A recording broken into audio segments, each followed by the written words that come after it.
You ask Tiger to calculate. This deals with linear inequalities with one unknown. The final result is r greater than -14. Let's solve it step by step. Group all constants on the right side of the inequality. Subtract 75 from both sides.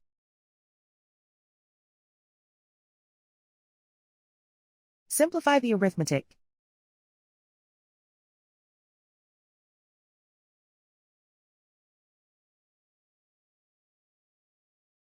Isolate the x. Multiply both sides by 14.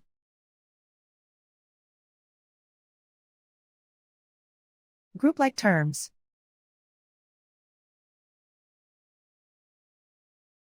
Multiply the coefficients.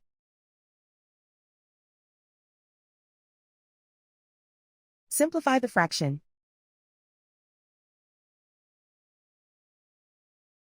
Simplify the arithmetic.